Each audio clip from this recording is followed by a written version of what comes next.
Hi, magandang tanghali. Magandang tanghali.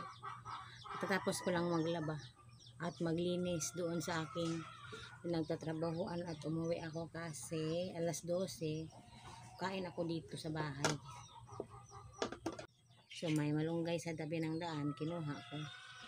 Isasabaw ko ng prito. Ingay ng mga manok dahil nagpapatuka si Chris ng manok.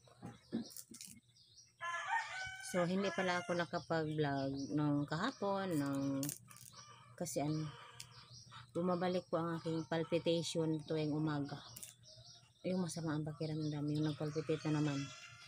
Tapos may konting kabuhi, alam mo na, masama ang pakiramdam. Tapos medyo bumabalik yung anxiety, yung panic attack, yung nervous ba?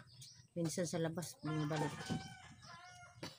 Kaya pag pumunta ako doon, magpapasama ako kay Chris.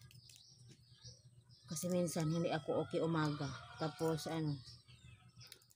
na-stress siguro sa sobrang stress din. Si Lolo rin kasi nagpasaway. Nung nagtrabaho ako, pag hindi ko siya mabigyan ng pagkain tuwing tanghali, gagalit. Maraming sinasabi. Kala mo kung sinong amo ko ba. Yun. Iinis ako. Pagod na nga ako, ganoon pa siya. Sinabi ko, tumulong ba siya? Tumulong siya maglakad, magpractice para hindi na pupunta siya sa kapatid niyang kakain. Ayaw talaga. Kahit mamatay siya, ayaw niyang pumunta. 'Di ba? Sobrang taas ng pride. Kaya ngayon, pag hindi ko pupuntahan, galit na naman. So, sabi niya siya magsasaing, binigyan ko ng bigas. Lahat-lahat doon. Kaldero. Ayaw din. Kala ko, sabi niya, siya daw po, ayaw din. Hingi na hingi pa din. Pinahirapan na ako ba? Mabuti yung biyanan ko kasi hindi pa, kahit hindi makakita pero nakapagsaing. Siya, kahit magsaing, hindi kaya. Tapos, ang tapang-tapang. So, parang sobrang na-stress ako. Parang nagkasakit na lang ako. Parang bumabalik yung kuan ko kasi nung isang araw at kahapon parang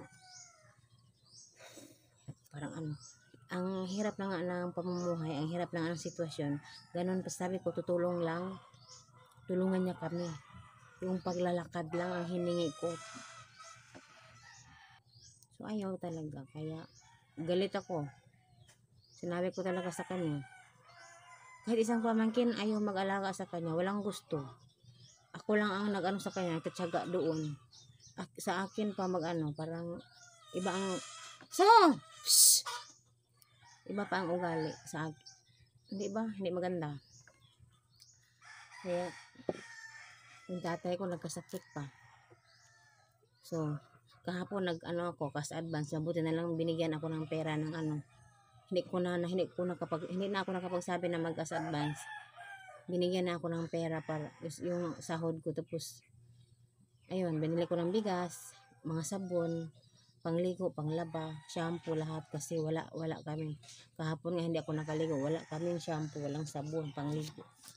Yung tatay ko nagkasakit pa. So, ayun, binigyan ko ng pangulam kahit konti. So, yung sahod kong nabahin-bahin ko. So, kahit personal ko na gamit, hindi ko nabili yung mga personal mong gamit sa katawan, yung wala.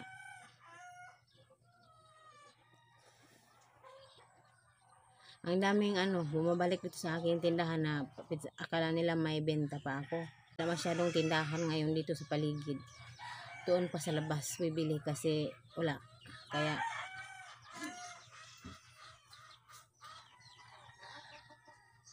maghanap ng babalik yung tindahan ko, guys.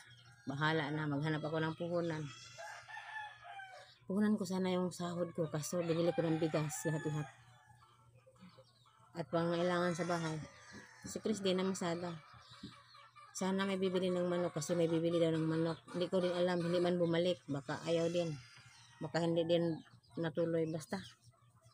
So, hindi ako nakapag-vlog. Ayun, dahil hindi ako okay. Bumabalik na naman si nervous. So, yan lang, guys. Thank you for watching.